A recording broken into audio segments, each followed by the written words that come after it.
Hi, so today we're going to do some role-playing about how to go lobbying, whether it's in-district lobbying in your local community or up on the hill, Capitol Hill.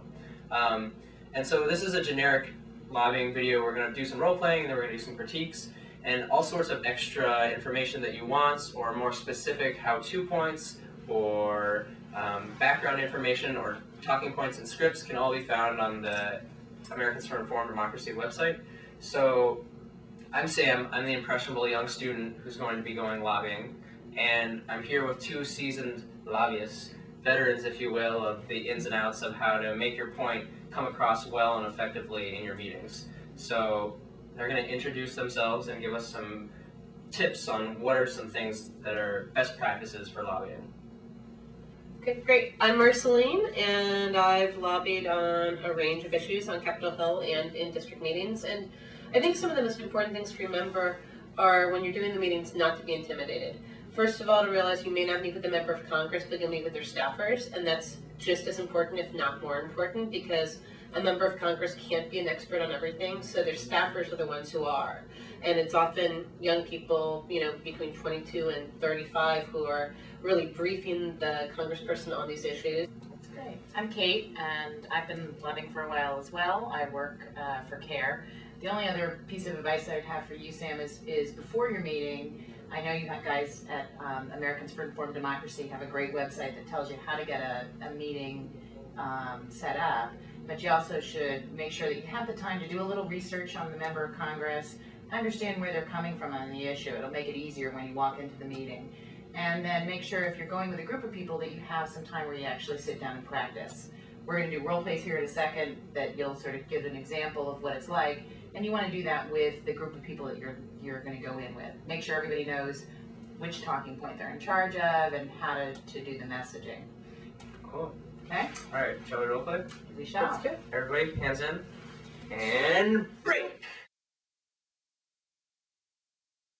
Hi, I'm Sam. I'm one of the senator's constituents from here in the Michigan district.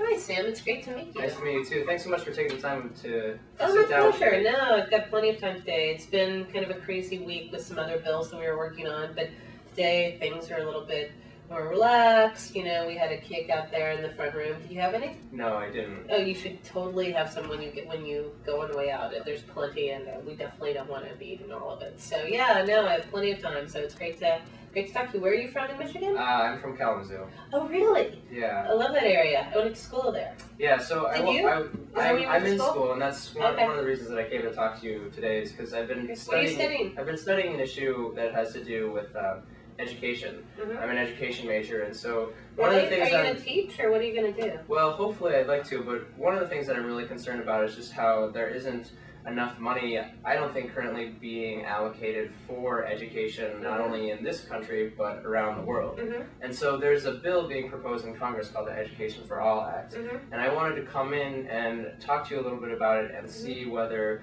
your boss, who happens to represent me, is going to be co-sponsoring this bill, because it's a very important piece of legislation. Mm-hmm. Sure, absolutely. Loves the area, goes back whenever he can. Wow. And so, absolutely, it's a huge issue. Well, that's great that he's so dedicated to the school. Absolutely. I just want to ask him to make sure that he's dedicated not only to education in the school in Michigan and in the United States, but also all around the world, because the Education for All Act will make sure that the millions of children, boys and girls that aren't able to go to school right now because they don't have the money or because the schools don't exist, that money will be put aside specifically for that. So I would really like to request that your boss co-sponsor this piece of legislation if he is such a supporter of education. He definitely supports education, so I'll be sure to talk to him about it. Okay. Well, thanks for your time. I'll get some cake. Thank you. Sam, how'd that feel? What do you think went well, and what would you have liked to have improved on? I would have interrupted you more often, probably. No, I thought that it was difficult to bring you back to the subject, and so I was trying to relate personal experiences of mine and the senators to the issue at hand. I thought you did a really nice job of trying to sort of cut and segue back to the issue at hand. She was being particularly evasive, and hopefully she wouldn't be that hard to deal with, but we did make an effort to come back to the topic at hand. Absolutely. I think you did a good job trying to bring it back as well. I wondered at the end, I could see that you were trying to re-clarify the position to make sure that she was committing to being a sponsor of the legislation, and I could see either way. You could leave that meeting thinking she committed, or you could leave that meeting thinking maybe that didn't happen. Mm-hmm. And obviously we didn't do a full time of how long you would actually lobby. You didn't get to go through all your talking points, but I think you made your point well. Cool. Great. Good job. Hi, I'm Sam. I am a constituent of the senators from Kalamazoo, Michigan. And nice to meet you. We have a meeting now, and I wanted to sit and talk with you for a little while. But how much? You look kind of busy. Unfortunately, I have a meeting in 2 shakes of a lamb's tail. If you could give me the rundown of what you're looking at. Yeah, definitely. So I am a student at Kalamazoo, and I'm going to school there. And one of the things, I'm an education major, and one of the things that's really important to me is not only making sure that everyone in Kalamazoo and Michigan and the United States has access to education, but everyone around the world. Because one of the biggest things that feeds like instability and is like an impediment to development is people not being able to go to school. Wait a minute. You're telling me that education is going to be the most poignant tool in helping the world. What about the state of national security and where we are right now? Like, how can you even think about going and promoting something like that where we're just in such a state of disarray and vulnerability? Well, that's the thing is, when people are not educated, they tend to become radicalized, and so when it I completely disagree with you on that, because from our studies, it has been clearly demonstrated that we need to concentrate more on securing our borders and securing our presence across the world, and regardless of education levels and things of that nature. Okay, well maybe think about it in terms of long term. There's an act in Congress called the Education for All Act. I'm sorry, I'm going to have to cut you off short. I have to be going. We have the meeting right now, and why don't you feel free to send me an email or anything. Unfortunately, do you have a card with you? Or no, I'm a student, but can I get your card? Or can I get yes, why don't you ask one of the interns up front. They'll definitely give you a card, but it was nice to meet you, and good luck with it. Okay, thanks.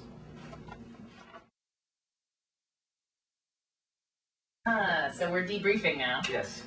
Sam, I thought you did a good job of trying to make your point. You didn't argue. That was really important. You did have a little bit of a tough time making the ask at the end. You never really got your ask in at the end there. You just sort of accepted him saying, okay, I gotta go, and you might have been able to squeeze in so can I count on your boss for support? Okay. How'd you feel about it? Definitely, I think I could tell that you were really aggravated with the fact that I was dismissing you and really kind of selling you short, but you really kept your cool, which I think is really important when it comes to keeping your head clear and putting your ideas across. And I think, kind of relating back to what you were just saying, that's why it's really important to get a sense of how much time the staffer is going to have meeting with you, because you don't want to have it where you're caught in the situation where you're ready to go and do your 15-minute spiel and you only got 2. And you did do that, which was good. You asked the time up front, and so you kind of cut to the chase. You didn't go through too much in the beginning, so you were able to say clearly, this is why I'm here and this is what I want you to do. In another situation, you might be able to follow up with more of the talking points, but you made sure you got the contact info, and you'll be able to do that in writing. One other thought I had is you might be able to say, and there's X number of students who also support this, or there's this many. One of your colleagues, that's the kind of research you might be able to do before a meeting. You're the senior senator from Michigan is also supporting this, so that kind of thing. Cool. Okay. Meeting done. This is what not to wear when you go in district lobbying. No backpacks, unshaven, hemp necklaces aren't recommended, neither are t-shirts. What's wrong with my duds? Now this is what a college student should be wearing when they visit their member of Congress. Stylish collared shirt, notes ready to go. He's got his laptop. The only thing I would suggest is this isn't a club, young man. Please don't pop the collar. Much better. If it makes you feel any better, you can take the stuff off as soon as you leave. So now you're ready to instigate social change.